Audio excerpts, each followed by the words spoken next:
Good evening. My name is John Freyer, and I'm an assistant professor of cross-disciplinary media in the Department of Photography Film at Virginia Commonwealth University, where you are. Welcome. We've given it the VCUarts 10 minutes to let everybody get here, and if you're not here, come on in. I have the honor of introducing Anna Cutler. And before I do so, I just want to thank the co-sponsors for her visit. The VCUarts has been one of the main sponsors. The VMFA is making it possible for Anna to be here. The VCU Department of Art History, the ICA at VCU is supporting her visit, and the Valentine Museum is also. So I want to thank them for making it possible for Anna to come here. It really was a team effort in terms of getting the funding and getting it organized. And Anna's been here all day and is going to be doing a private workshop with museum professionals tomorrow. And we're really excited to have her. So as a way of introduction to Anna, I just want to tell you how I met her. In 2016, I had the great fortune to be a visiting artist at Virginia at VCUQ. Which we have a campus in Qatar, and it's actually celebrating its 20th anniversary this year in April.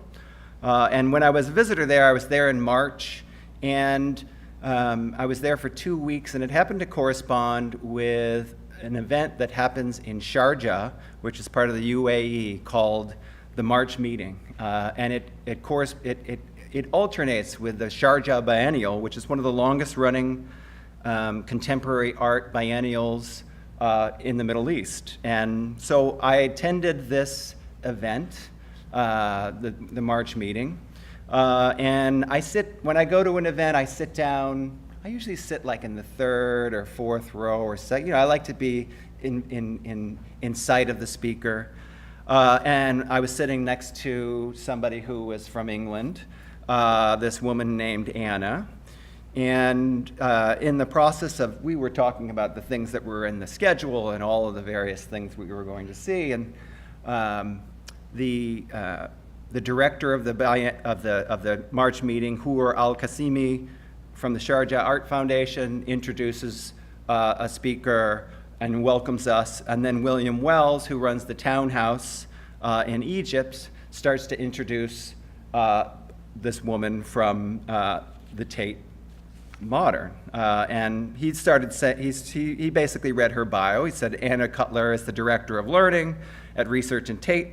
Over the last 30 years, Anna Cutler has worked in education and cultural settings at a national, international, and local level. Her purpose has been to explore and improve educational interventions in a range of cultural and cross-disciplinary arts environments. She's known for innovative experiments in practice and the building of a new theoretical perspectives. So I'm sitting next to this woman named Anna, and I'm writing notes down on this, and I'm telling her how excited I am to hear whoever this person is who's about to speak to us. And then as he finished the introduction, the woman next to me stood up, and I thought she was going to leave, which would be unfortunate because it's going to be fantastic. But the person I was sitting next to was Anna Cutler. And she stood up and gave her presentation, which she's going to share some with us. And the reason I tell it this way is because that's how I met Anna. I met Anna as someone who was sitting next to me, who was engaged with the things that were happening, and who was really entertaining and humble. And I don't think that I would have approached her and talked to her afterwards had I known that she was the director of research and learning at the Tate. So, Anna Cutler.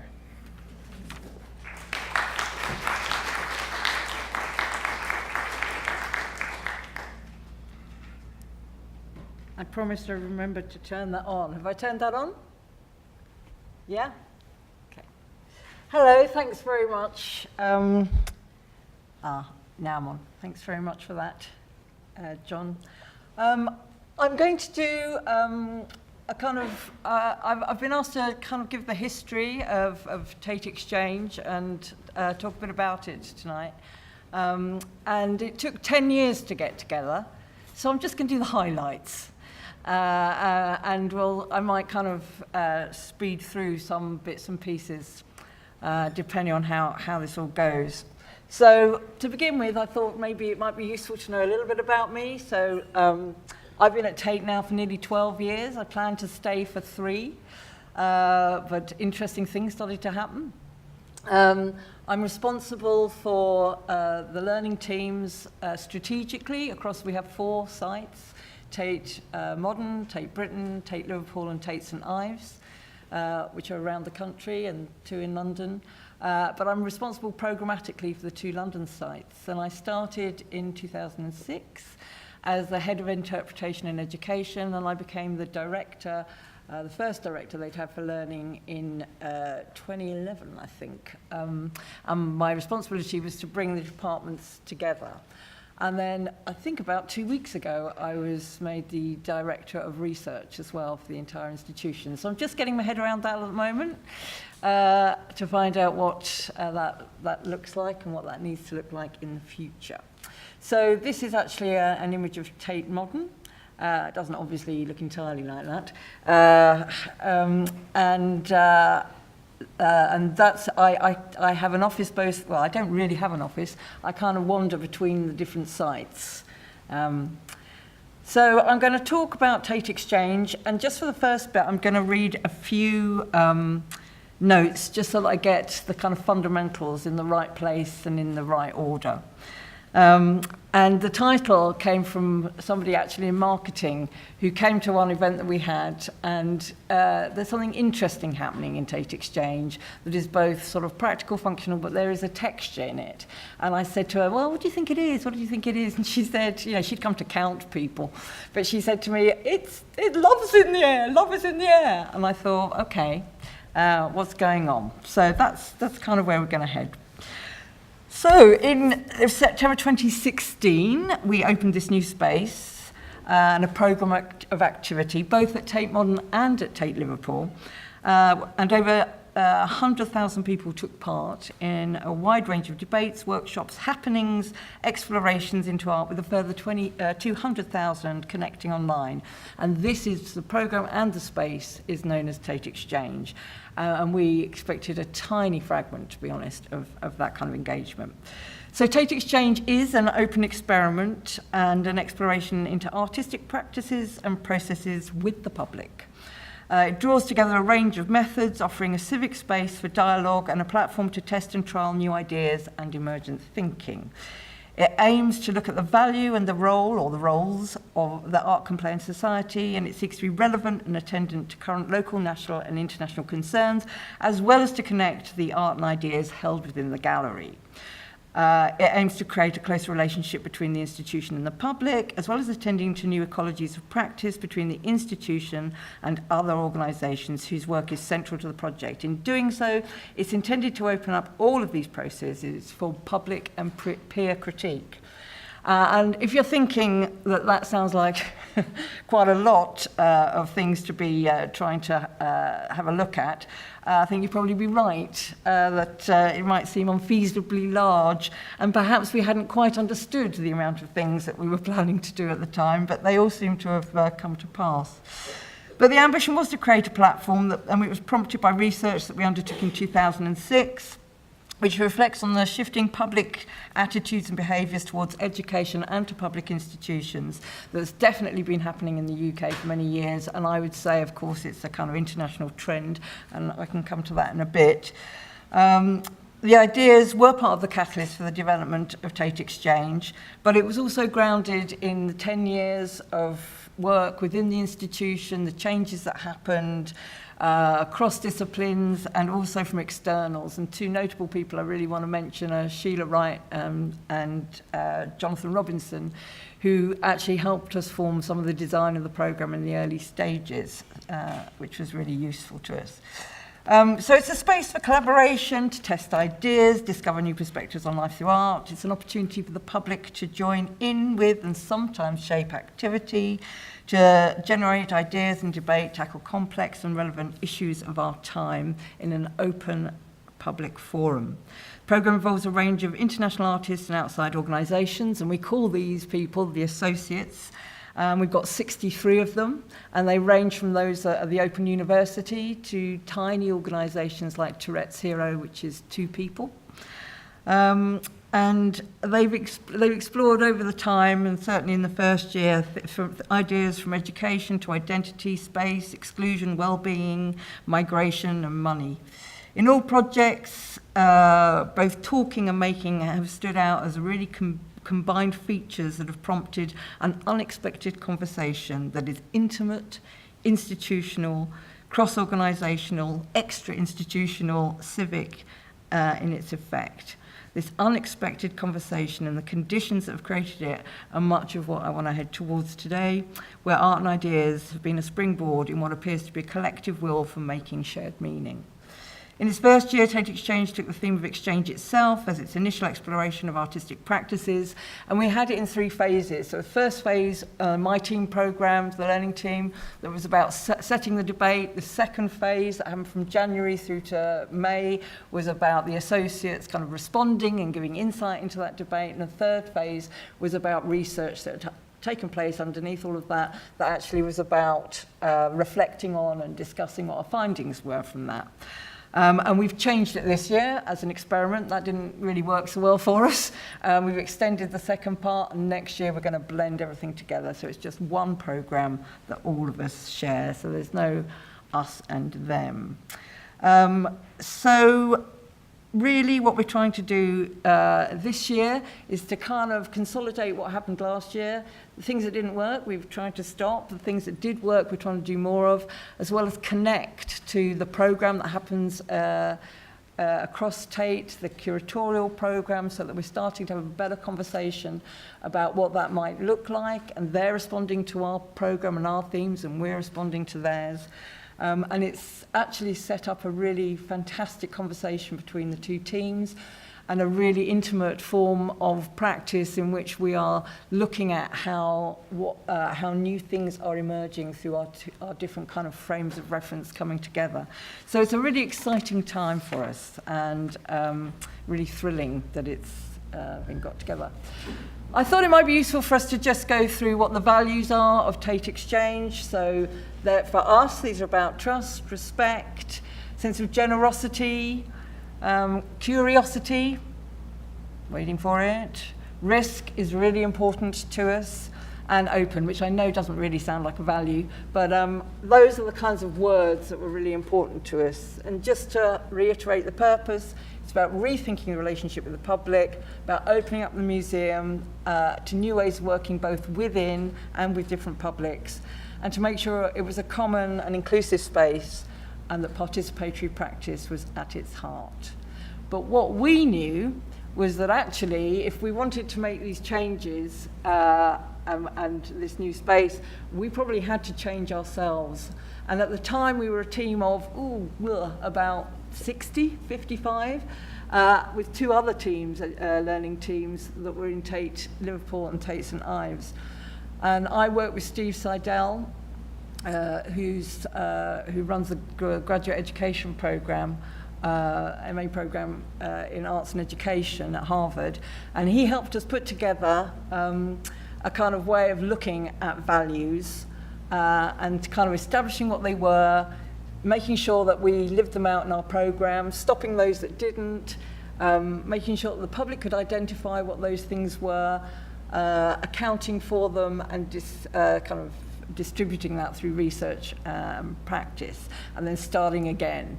And I thought that might take a year or so, and the Paul Hamlin Foundation helped us. Well, it took us a year to establish the difference between a value and a principle. And I'm not sure we're entirely there yet. So it takes time, and it's continued to take time. And in fact, we're starting the whole process again, because we had a whole influx of new people who started last year when the new build happened. So it's really clear to me that this kind of reiterate this iterative process of constantly checking and testing our values is important. And what sat behind that was, excuse me, was work that required that we got an external in who came with and sat with all the teams, and I have 7 different teams just within my own kind of body of people. And she worked with them to talk about their kind of group values, and then we all came together and discussed that as a whole. So it was a very deep-rooted and extended program of just thinking, but I would never not do that again, I have to say. It's been so fundamental to our practice, and it means that now people, we all know where we're heading and the values that we share. So taking time to save time is most definitely true in this instance. It's a form of reflective practice. We do it across all our programs. Emily Pringle, who's our head of research and practice, heads that up with a small group, but we try to encourage all the team to take part in this. And in fact, we have a little bit of training for members of our staff so that they kind of learn how to do kind of reflective practice and practice-led research, which is our kind of core of what we do. So transforming ourselves was essential. And then I just want to go back to work in 2006, which was what I was saying that we found out. And I did this actually to find out what was happening in education at the time around the country. And this is, I'm sure you recognise it, the left-hand side was what was sort of being left behind, or had already been left behind in 2006, which was the passive, the standardised, transmission-based, single voice, private knowledge, to something that was more participative, personalised, co-constructed. It was about how you use knowledge, not what you knew. It was about the plural voice and about public access. And I have to say that, for us in the UK system, that it seems like the arrows might be travelling back, or might have travelled back again. But there tends to be a pendulum swing, I've noticed, over time, where these things come and go. So we kind of looked at the right-hand side and we said, well, if this is what's happening and where we're going to be heading, then we should look at what it means for us at Tate to be participative, personalised, co-constructed, about how you use things, plural voice, and how you have public access. And it turned into this. So on the right-hand side, this is what we thought, and it really has been what Tate Exchange is, which is that it's practice-led, it has a wide range of ways to engage, that it's about collaboration and partnerships, it takes itself beyond the walls of the institution, it's about new spaces and the digital, it's about artists, the public and experts all being part of the conversation, and essentially it's about opening up and all that means, both as an institution and in terms of ideas. So then we had to think about what actually could make that happen. And this is a kind of a frame that I use so that I can kind of look at these different aspects to see what we need to construct within them. Because it seemed to me, and it seemed to my team and everybody else, that all of these things had to change if we were going to do that. So we had to rethink what the appropriate content would be for something that engaged in this way. We needed to rethink what a space might look like. We needed to rethink time and how we would, apply that. Learning had often taken place behind closed doors with 30 people, and for 1 or 2 hours. And we had to rethink, actually, if you open that up, what does that look like? And in Tate Exchange, it's a drop-in activity. People can drop in at any time and stay for as short or long a time as they want, and I'll come back to that in a bit. But a completely different model, and it has a different method in that every single day, pretty much, or week, there is a different organisation or a different artist or a different programme that happens in the space. And that programme takes up the whole space, and then we wipe it clean and we start again the next week. So it's a really labour-intensive programme. It's a bit like running a festival 365 days of the year. with a kind of small team of people. And it has a very different rhythm, of course, to the museum, in which usually you have 3 years to kind of plan and progress things, often much more. So it's very fleet of foot, and we want to make sure that we keep it responsive and able to kind of manage what's happening in the time. What's really important about this model is, of course, though, the context, because every single context is different. And what happens at Tate Modern, which we have 6 million people a year in the museum, in fact 7 last year. And in fact, I remember someone from Denmark saying, that's our entire population. That you have this, we have a lot of visitors who are prepared to take risks themselves and prepared to engage and be surprised. So the conditions at Tate are very different, and Tate Modern is completely different from Tate Britain. And when I talk about context, I do mean the kind of the social and political context, as much as I also mean the kind of particularity of the physical space and the detail of what's happening in each of the programs. So those are the things, though, that one can change. And in my experience, it looks like this. So if you're a real mathematician, please turn away now. So I put this as an equation because I was trying to hold together all the things that I think it is. So qual, it represents the quality of an arts learning experience. And it's sat over what we've just done, which is the values. And the values are those of the people participating, the kind of, so the participants, what I've called the producers, but it can be anyone who's kind of been part of devising the project. That could be an artist or an organisation. And F is the funder.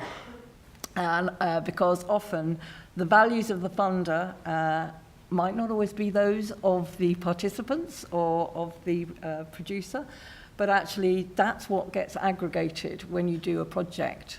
You know, all those things come to pass.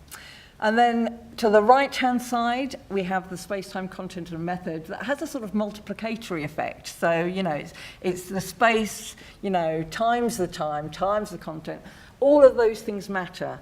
And that is all based over the context. And what's interesting for me is you can get time, content, and method absolutely brilliant. But if your space is wrong, you can really mess the whole thing up. You know, if it's too small or too cold, or, you know, the variables in all this are so massive that no one experience is ever similar to the next. So you can run the same thing but with a different group of people and something different happens. But these are the things that can be attended to, and it's very easy actually when we do it now to kind of look in advance and say we look at this kind of map, and then afterwards to say, well, actually, what was it that didn't? Was it the method of approach? Was it the space? Was it the time? What didn't really work so well? And one thing I think I can say is that actually you can do a lot with method alone.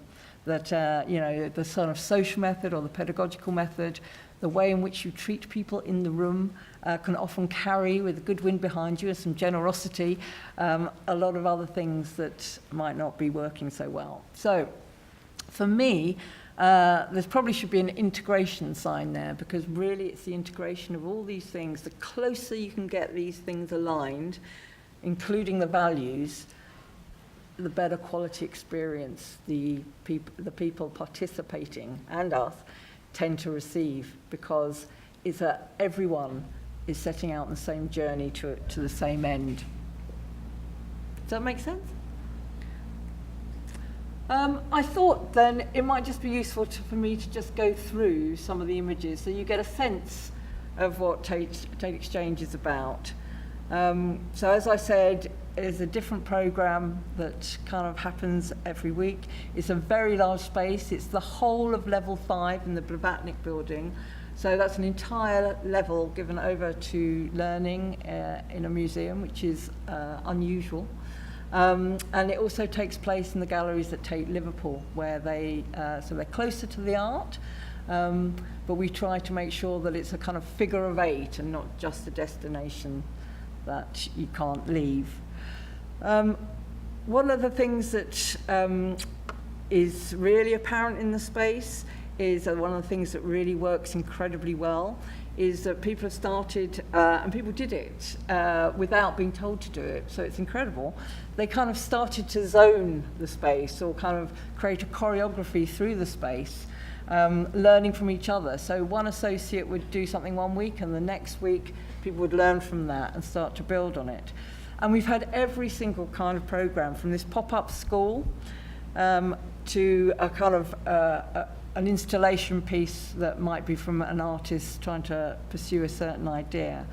So all these things are really particular. I was talking today about actually the fact that we thought that everybody would use their mobile phones in the space. And we had this great kind of how we could connect everybody's mobile phones together. But in fact, very few people use their mobile phones in this space.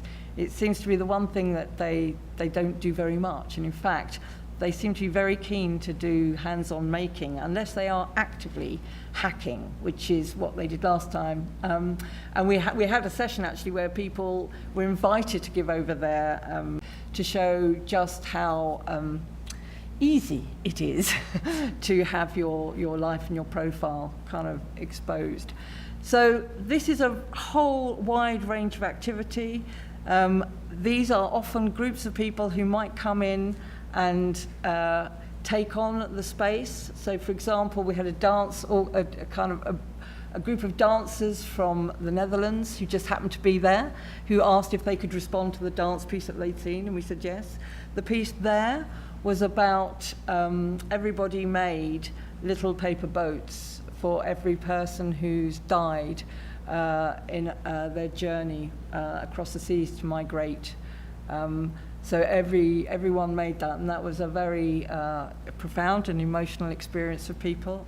And the invitation then is for people to start these dialogues, these little intimate conversations that happen between people. And what we found is that actually is, a very significant part of this.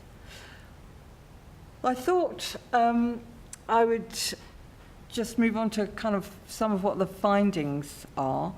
And although those are really positive, I actually want to talk to you about the challenges.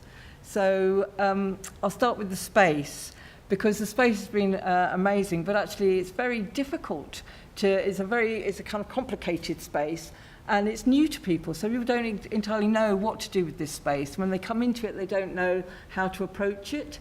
They're not used to having a free drop-in experience where they're enabled to stay. So navigating that threshold and creating a kind of warm environment in which people feel welcome has been one of the really big parts. And we now have a kind of pool of hosts who we train up to look after people on the floor. And we always encourage people to do nothing. They don't have to join in, they don't have to participate, they're just welcome to sit. And it seems to me that, when you give people the permission and the opportunity to take their own agency to do nothing if they want, they then feel free to do what they do want to do. And so we let people then just navigate their own experiences on the floor. Time has been very interesting. What we found is that although people drop in and you might think they would stay for 5 or 10 minutes, they actually get very engaged, and we did some research, or what our findings were that 67% were staying between 20 minutes and 2.5 hours, which I think is a huge amount of time to invest in something you've just dropped into. So there's a clear appetite for what seems to be happening on this floor. The debate and the agency and the connectedness that people feel seems to be really valuable to them. The method, it really matters to me how we behave on the floor and how the associates behave. And it has all been based on those values. So right at the beginning, I invited all the associates to come together, and we meet them 4 to 6 times a year, where we kind of run days for them to network and talk and to meet. They've, right at the beginning, I invited 20 to come, and just the people I knew, and I just wanted to know whether it was going to be an idea that was worth anything or not. And 85 people turned up from different organisations, and I remember thinking, oh, okay, something's going on here. And they then brought other colleagues in, so it's sort of been growing. And about 4 people left the room when we said what our values were. But everybody else stayed and has continued to stay, which is quite interesting, and really is a signal. If everybody has a shared set of values, you're more likely to have that kind of coherence. And then the content, and it's very clear that actually art is the invitation to a conversation, and often some pretty difficult conversations we've had in Tate Exchange, where we've talked about a wide variety of things, but really what's at issue at the moment are definitely things about race, gender and class. They always have been, but this space seems to really invite that conversation where people feel able to say what they need to say and to be listened to. So there's something about this that is inviting that opportunity. We have a very mixed public that come to this space. There isn't a wide agreement. In fact, it's quite diverse, and I'll come back to that. So John, you are our one and only, our first international associate. And we had a range of people and organisations from around the world that were quite keen to come, but actually nothing seemed to be quite true to the values or seemed to work, or we had to do something really exceptional to make it happen for them. And I didn't want to let people down. I didn't want people to feel that they came and had to, it's a huge amount of work to do. I mean, all the associates contribute this programme. And there has to be something really worthwhile in it for them. So there has to be an exchange and a give and a take between us and all of them. But John's done something that actually has prompted all sorts of extraordinary things for us at Tate. So not only is he working with all these different collaborations, so we've got these layers happening across Tate, which haven't happened before. So we have a roastery at Tate. I didn't know we had a roastery actually until we were doing this, and across the kitchens, but also the people in the locality he's connected into with Borough Market. So he's really embedded himself in the community that is local to Tate Modern, and it's been really important. He's been very experimental, very generous, very open, curious, all the values that actually we're looking at. And what's been really astonishing, and again it's a first, John, which is the Tate Enterprises have said they'll sell the coffee. So we're going to sell the coffee, we'll give it free on the floor. It's going to be a fantastic smelling week, if nothing else.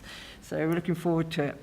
And then it goes beyond Tate Exchange and into the community where the bike will go out and the coffee will be served throughout the city. And it'll go to the Slam, which is the South London and Maudsley who work with people themselves in recovery.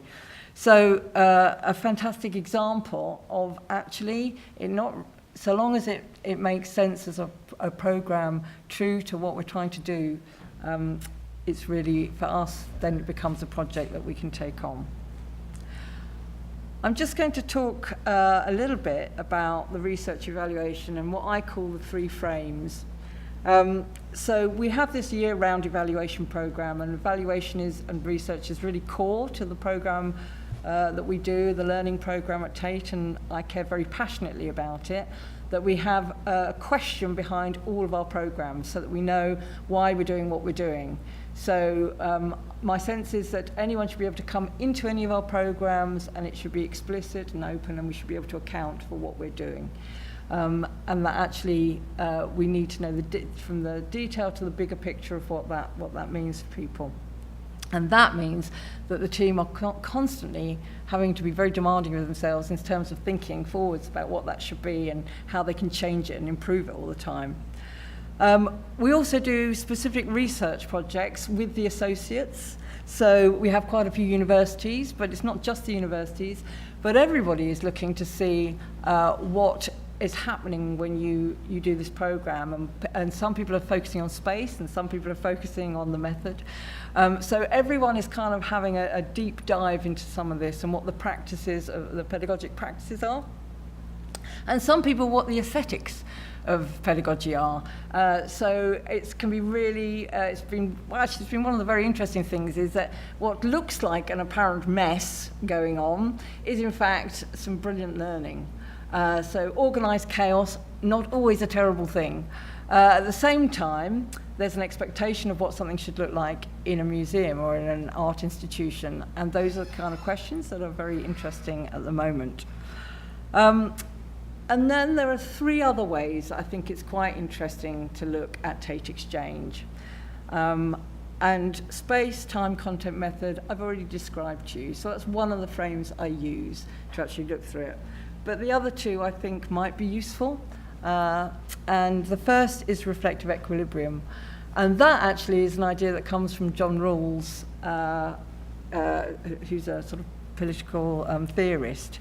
And in 1979, it was from the Theories of Justice. He came up with this idea that actually was an entirely abstract notion. I don't think he ever thought that a bit of it would be taken and tried to make happen. But reflective equilibrium he describes as a kind of toing and froing between different values. And what's interesting to me, and I'm borrowing a bit of it, obviously, and I'm leaving the bits that, that might not speak to this so much, but actually what's interesting about what he's talking about is he's talking about justice for all. And my question is, who is the for all? You know, when people talk about all audiences, or all families, or all women, and of course there is no all. You know, if we believe also that everybody is completely different, how do you group an all for that? And so his theory looks at the need to have this kind of point zero where people negotiate their values and they bring their, what he calls convictions, into play, and they are all equally valid and everybody equally listens to those. Well, we all know that that can't really happen. So actually there's been a kind of, in the testing of it, it's really exposed how difficult it is to have that equality, to make sure that Tate isn't privileged in its values and its principles, and that actually, nor are the associates, and that the public have an equal say. So all parties need to be able to have this conversation or this dialogue. And I think what I've seen happen is that establishing in a way that I think it happened when we did our values work. The team had to negotiate between themselves different values that we then had to come into what Rawls calls an acceptable coherence. And for me, the acceptable coherence might be that we need to change things, or they might not live to a certain idea, but actually in that process we start to listen better to values and principles and convictions that we might not properly have heard. And I think that's certainly true of the institution per se, that we need to do more of that. And those who might have been in a privileged position need to do more of that. There's gallons of critique in there. The idea of a kind of original position has a sort of floodgate of criticism that can come in. But I think it's kind of helpful to see that in understanding that kind of relationship, and that it's not stable, that it will shift.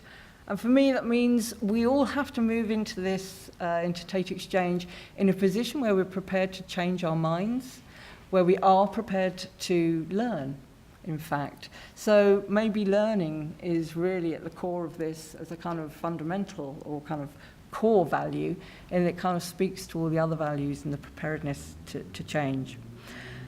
And the last frame is about 4 and 2.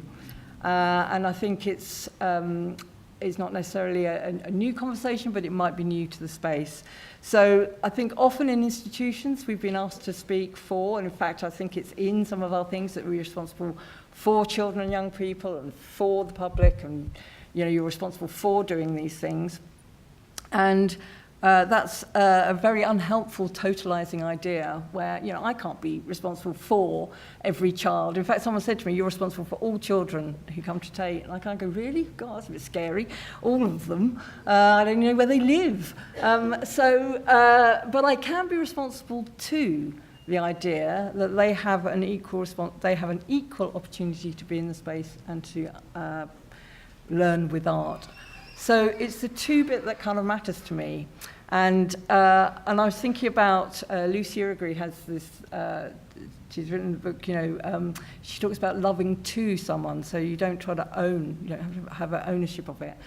And the us and them, issues are again, not new. But actually, when we talk about it, and we talk about it a lot in Tate Exchange, the idea that, for example, we'd be responsible for young people means it's almost impossible for us to let them do what they need to do, because if you're responsible for them, you probably won't take the risks that you need to take. You probably will try to manage everything yourself because you're anxious for them. You start to make a whole series of judgments because of the for that doesn't really do the job that you're trying to do. But to be responsible to them and to the idea they have a right to program something in Tate Exchange, we have to give them ownership of it. We have to give them responsibility. We have to give them trust and respect. And we have to talk with them. So, two always for me invokes a kind of call and response that feels like it's really at the heart of how change needs to happen, and for us to really start to develop what that looks like in practice. So, is this a joyful encounter for everybody? I thought I'd come up with the term joyful encounter, but it turns out that Spinoza did 300 years ago, so I'm a bit out of date.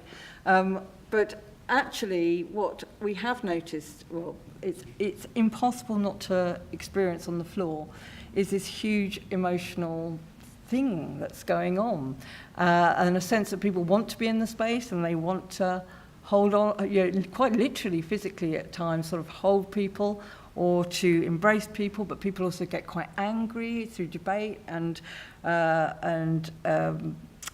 then very tearful at times, because all these real relevant issues are real and relevant to the human beings in the room. And I think that these are all every day. I kind of get a roundup of the day, and this is what gets said to me pretty much every day, that there's some sort of heightened emotion that's happening on the floor. And it made me think about love, and it made me think about Erich Fromm's interpretation of that, of a mature love, which is about care, respect, responsibility, and knowledge. And I think that those four aspects are perhaps the four values that also sit behind how we behave on the floor, and that actually enable us to create this kind of tacit space, but one that's held by everybody in the room and seems to be understood by everybody in the room, where the behaviours these behaviours are expected, and because they're expected, that's how people behave with one another. And I think that is what enables people to move forwards and have this emotional conversation that's also about being able to listen to one another and navigate very, very different points of view. So I'm going to stop there and say thank you very much for listening to me. I appreciate that it's not much of an exchange until now, but I thought we should also possibly, it's gone. I was just going to try to remind us of the fact that love might be in the air. So thank you for listening.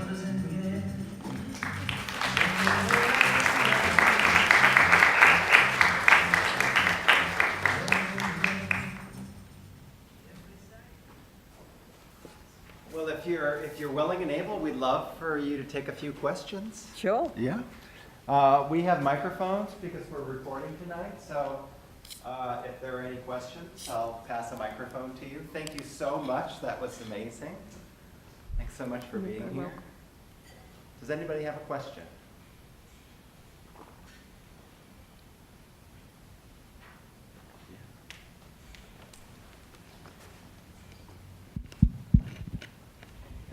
Hello, I'm Monica.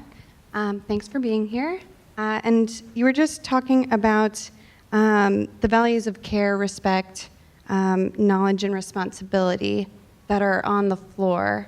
Are those values explicitly listed to the visitor upon their entry to the space? How is that communicated to the visitor?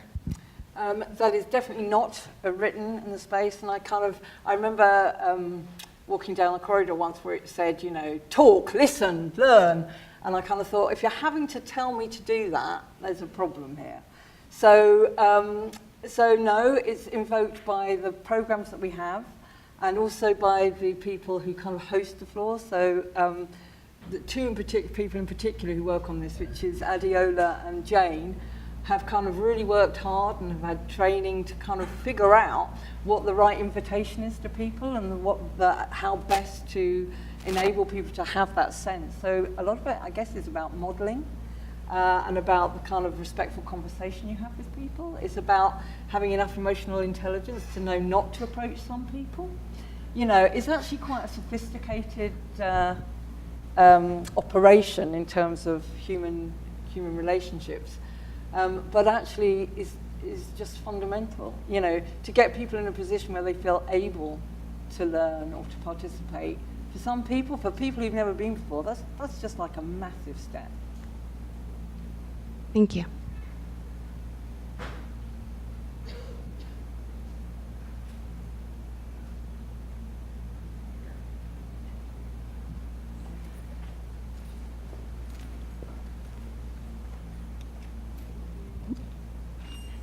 Hi. I'm curious if you could talk a little bit more about this threshold and how it's interrupted and in terms of like outreach to the public and schools and how that sort of works. So we are, well, it's interesting you ask that because my team at the moment have quite a big problem with the concept of outreach. Because you know we are hard to reach for many people. They are not, but also this idea that we target certain special communities and not others. So what we're trying to do at the moment is kind of make an invitation that is appropriate and that people are able to do, which is partly why we work with the associates. And we don't work with, someone said to me, oh, you know, would you force it upon people? You know, obviously not. The associates come to us and want to enable this to have an experience that happens. So a lot of those are within our community. So they would be people that we would normally reach out to, but that actually this is a much better and ongoing relationship instead of us maybe going in for a bit and coming out for a bit. So that we have a kind of a dialogue or a mutual responsibility to one another, so that they also want to come in and program work, and that we also can go out to them. But in fact, the value there is held in bringing bringing what we have in the institution to them, and what they have as learners or as teachers or community artists and practitioners, what they have.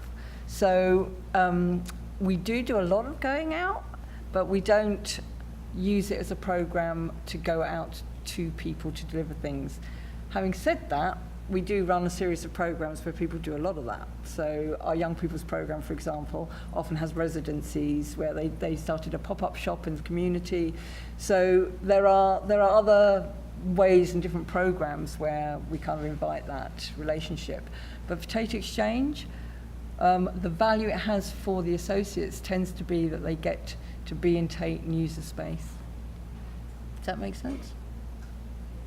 Do you think that's a problem? Do you think it's a problem that we don't? No, I actually was just thinking about how much, or I guess it just generated a new question around language, and you said mutual responsibility to these communities, and kind of this term invitation, and thinking about how to flip the language of invitation into mutuality, and how much you think about language as part of your kind of practice. And quite a lot.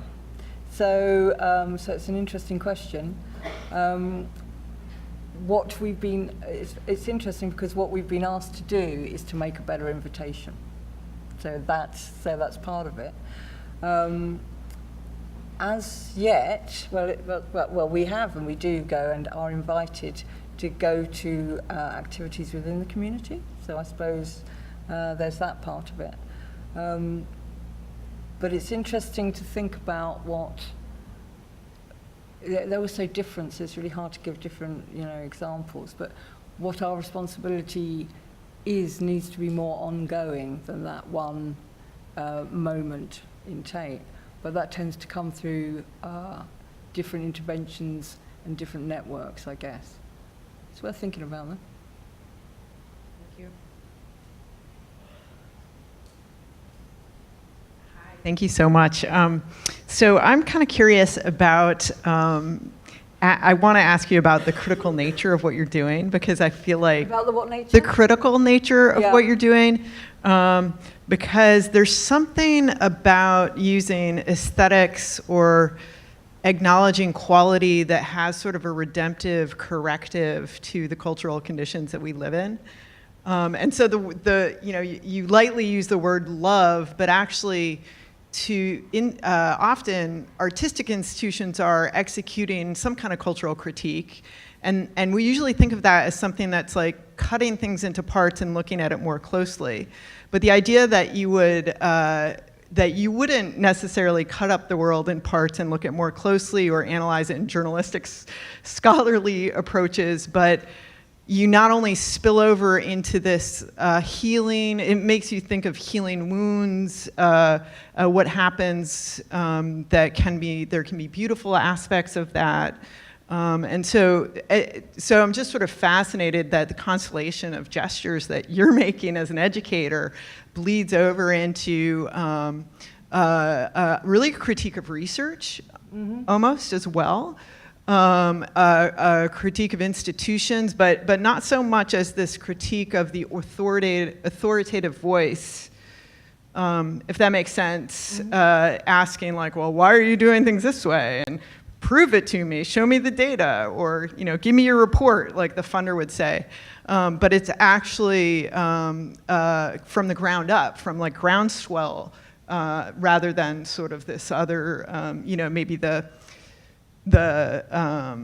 old style truth, enlightenment truth kind of point of view. So I don't know. I was just curious if that is intentional and if you're exploring ways to kind of give voice to that are sort of outside the simply education frame. I think I probably am. I think that, I think it's very problematic, the way in which we have decided to account for ourselves in the arts. It's like we're right behind Kant and we're going to go the whole way. It's like, stop! And actually the very thing that we know doesn't measure us is the thing we agree to use. I mean, it just does my head in. So that counting won't make the difference, and that kind of any axiomatic system that kind of serves its own purpose will not do the job, and yet we've allowed ourselves to do exactly that, to be valued by those things. And I think we need to change the refrain. I think we need to establish our own set of things to which we give value or values, and to actually stand by them and get other people to account for why they don't seem to care. I think we as a discipline, I don't know whether it's true here, but in the UK, we're always on the back foot of going, why didn't you do this? And only 40 people came, and I go, who cares? Those are you're counting things that don't count. We need to really start to ask ourselves what the quality of the experience is for people and what it might be doing in their worlds. And I absolutely think it does something social, emotional, intellectual, physical.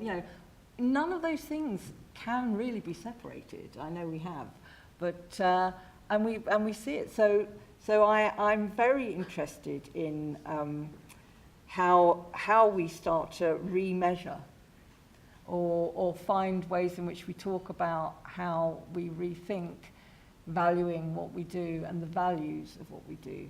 I don't think I have any brilliant answers, tragically, but I do think that we need to start talking about it in order to talk ourselves into something else, if that makes sense.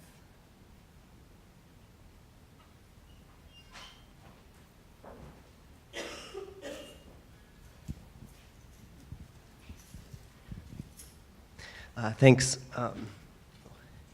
So it seems like a lot of what you talked about is kind of envisioning, enacting, thinking about a new form of institution with a totally different set of values and methods and everything from like this backdrop of the Tate, which is this very traditional institution.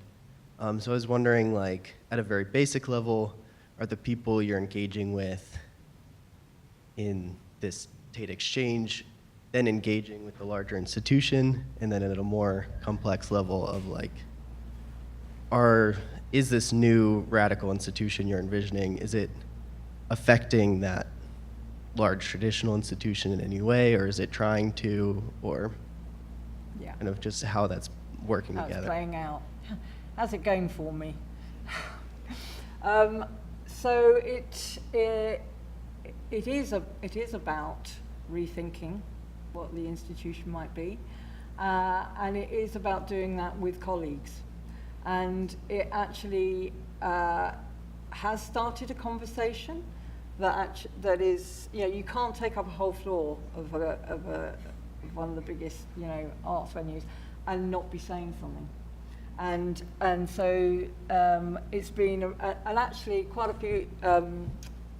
few of my colleagues have become quite excited and passionate about it. So I've had nothing, you know, someone like Francis Morris, who's now the director of Tate Modern, has probably been on that floor more than I have, and is really wanting to take back in what we are being told by people and what she's hearing. And you know, you can't have the kind of debates that have happened on our floor that are kind of tough at times, and we need to hear them without reflecting that you need to change. And I think that also has come a point, I don't know whether it's true here, but there is definitely a kind of tipping point in terms of how not just cultural institutions, but generally people's perceptions of institutions and how they need to change. So, you know, it hasn't always been thus, but it seems like there's a warmer bath to be had in terms of how we talk about it. But it is, you know, I got asked what we were thinking about having a theme next year, so that, you know, the displays team could work towards it. You know, and I know that probably sounds like that, but actually that's a big conversation for an institution to have, to think about how it will show work and why, and the conversations it will have. And we're now starting to talk about how we bring the programs together. So for example, the next time we have the next Turbine Hall Commission, we're going to try to make that work with Tate Exchange, so that the artist also becomes the artist in Tate Exchange. So, you know, this is all, I was talking to Francis about it the other day, this is all about negotiation now. This is about negotiations within, negotiations with our public, negotiations with different forms of artists. And I think it's, you know, institutions are designed really, you know, I was saying this earlier, you know, about education actually, but any kind of fixed institution, it's kind of designed not to change. It's like a bit of a cockroach, you know, that actually it takes a long time to do that. And that's what I think I've had to learn, is a lot of patience, to just see, to think that we are all, you know, institutions are only the processes of what they are. There are no great wizards. I used to blame the great wizards. It turns out they aren't there, and that we are all responsible for it. So it needs to change over time, and we need to change our conversation so that we change. So, you know, come back to me in 10 years. When I live in Barbados.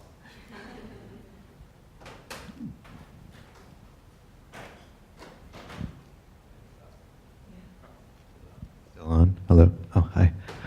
I got a good sense of the values from this talk, but I was just wondering if you could give more specific examples of artists and organizations that have been there, and which ones were successful, and on the flip side, maybe not as specifically, but what didn't work. Like, I'm interested in the failures and what wasn't comfortable or made you think about what not to do.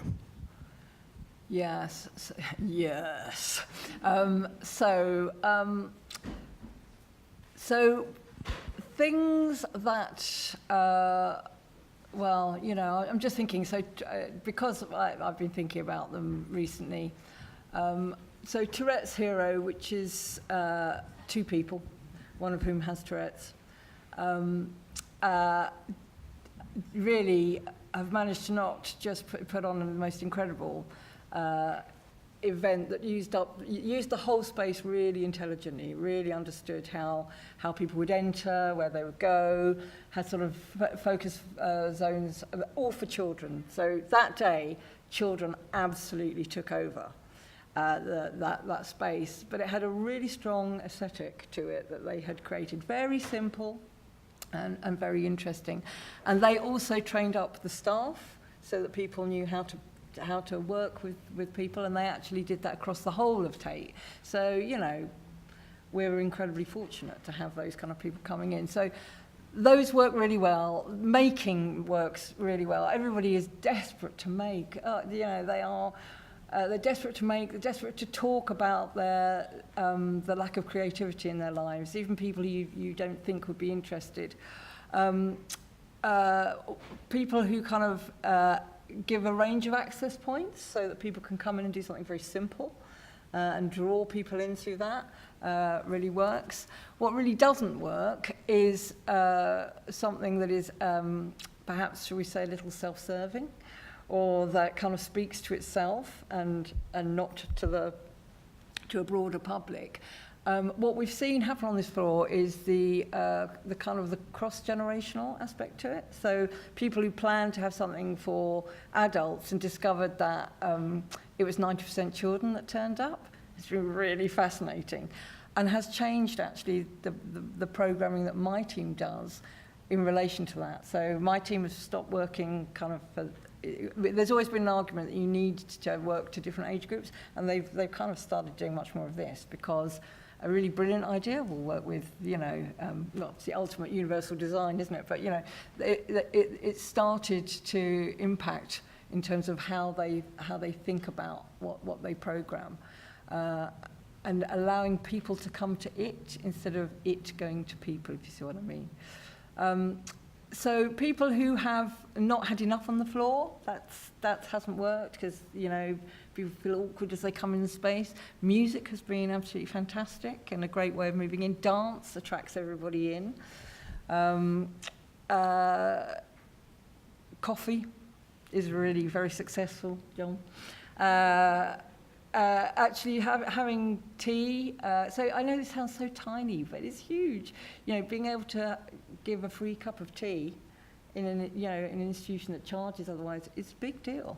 You know, because you're kind of trying to figure out how you're going to, you know, make the bank balance. But it's all really, one of my favourite ones was Babes. I don't know whether you've heard of Babes. There are a group who identify themselves both as trans but women of colour, and they created this absolutely fantastic social space with music. Everybody got a hug as they came in the door, which I thought would be an absolute disaster, but turns out everybody wanted a hug when they came in the door. And then they had really thoughtful kind of areas. One was a barber's shop, where they had stories and question marks around, you know, what that means, as you know, for culturally as a barbershop. And then they had another space where you could charge your phones and chat with people. That worked. You know, it's really simple. Yeah. And then they had another environment where you could go into and read and discuss in a safe zone. So they created this incredibly conversational and intimate. There's something about creating the intimacy plus the bigger conversation that works really well. And then the group that tried to bring in, what's it called, plaster of Paris, that would burn your hands off. We weren't so keen on that. So actually just, you know, just figuring out with people how and what to use, and, you know, the risks for the public. You know, it's all part and parcel of it. So people who've got that kind of sensibility of a responsibility to the public work really well. Sorry, I'm sort of being vague, aren't I? Vaguely, without, you know, They were great, they were horrible, they were great, they were horrible. Most of them were absolutely extraordinary. And for groups of people who've never done this before, I was a bit overwhelmed, to be honest. It was big, yeah, it's been very big for them and very generous of them. All right, well, I want to really thank you for coming. We should give her a round of applause for sharing her experience with us. And Sarah Cunningham, who has really been pivotal in terms of getting this whole thing together. And Salem, where's Salem? And Tracy, who is making this thing work. And the Department of Art History, and the VMFA again, and the ICA. Thanks, everybody, for making this whole visit possible. And thanks, Anna. Well, and thank you, and thank you.